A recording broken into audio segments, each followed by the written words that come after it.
Silêncio. Olá, pessoal! Atenção para mais uma aula do Mozart. E hoje, gente, a gente vai desvendar um dos truques mais úteis da matemática. Sabe aquela ferramenta que aparece em todo lugar? Pois é, na cozinha, na hora de jogar, até quando a gente planeja uma viagem. Fica ligado. Então, vamos lá. Vamos mergulhar nisso. Pensa só na seguinte situação. Você tem aquela receita de bolo, sabe? Aquela deliciosa, que todo mundo ama, só que ela serve só 6 pessoas. E aí, de repente, você descobre que vão aparecer 30 convidados. E agora, hein? Como é que a gente descobre a quantidade certinha de cada ingrediente para não fazer feio? Olha só para essa tabela. De um lado tá lá tudo bonitinho, os ingredientes para 6 pessoas. Mas do outro, para 30 pessoas? Ih, monte de pontos de interrogação. E a gente sabe, né? Não dá para simplesmente chutar, senão o bolo vira um desastre. Mas calma. É exatamente para resolver pepinos como esse que existe uma ferramenta matemática, olha, super poderosa. E que ferramenta é essa? É ela mesma, a famosa regra de 3 simples. Pensa nela como se fosse um canivete suíço da matemática, sabe? Perfeita para resolver esses problemas de proporção que aparecem o tempo todo no nosso dia a dia.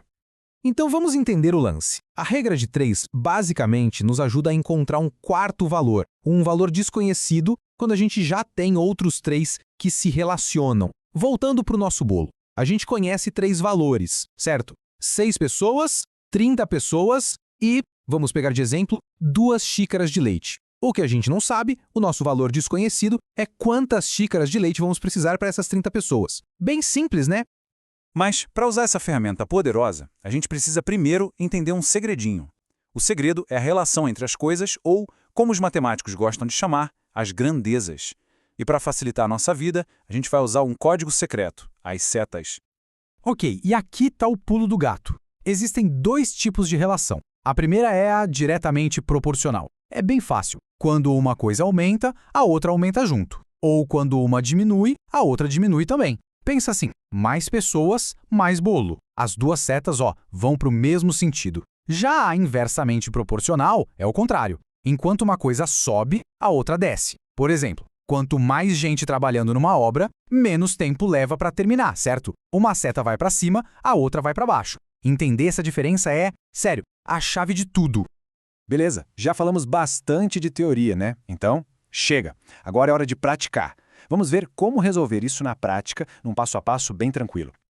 Então, para os casos que são diretamente proporcionais, que nem o do nosso bolo, o processo é sempre o mesmo. São só 3 passinhos. Primeiro, a gente monta a tabela para organizar as ideias. Segundo, a gente analisa e coloca as nossas setas secretas, que nesse caso vão apontar para o mesmo lado. E terceiro, o grande finale, a gente vai multiplicar em cruz em formato de X. Bora ver isso funcionando? Olha esse problema aqui. Uma roda dá 80 voltas em 20 minutos. A pergunta é, em 28 minutos, quantas voltas ela vai dar? Bom, vamos pensar juntos. Se a gente aumenta o tempo, o número de voltas também aumenta. Faz sentido? Lógico que faz. Então, é diretamente proporcional. As 2 setas vão para cima. Aí é só montar nossa tabelinha. Voltas de um lado, minutos do outro. E agora, a mágica da multiplicação em x. A gente vai seguir as linhas imaginárias do x, 20 vezes x de um lado e 80 vezes 28 do outro. Isso dá para a gente 20x igual a 2.240. Para achar o x, agora ficou fácil. É só dividir 2.240 por 20 e... tchanã! Resposta, 112 voltas. Viu só como funciona direitinho? Aí você deve estar pensando, tá, ok, esse foi fácil. Mas e quando as setas apontam para lados diferentes? Como é que faz? Essa pergunta é excelente. Vamos ver agora um caso de grandezas inversamente proporcionais. Olha só esse novo problema. 8 eletricistas fazem uma instalação em 3 dias. A questão é, se a gente tiver só 6 eletricistas, quantos dias eles vão levar? Vamos raciocinar. Se o número de eletricistas diminui, o tempo para terminar o trabalho vai aumentar, certo? É uma relação inversa. Por isso que a seta dos eletricistas aponta para baixo e a de dias vai para cima. E é aqui que vem a grande virada. Se as setas estão em sentidos opostos, esquece a multiplicação em x. O segredo agora é multiplicar em linha reta. É isso mesmo, reto. 6 vezes x de um lado igual a 8 vezes 3 do outro. Isso dá para a gente 6x igual a 24. Dividindo 24 por 6, chegamos na resposta, 4 dias. E faz todo sentido, né? Menos gente trabalhando leva mais tempo. Bom, agora que a gente já viu os 2 tipos de regra de 3 simples, chegou a sua hora de brilhar. É o momento de testar esses novos superpoderes matemáticos. Se prepara, porque aí vem o desafio final.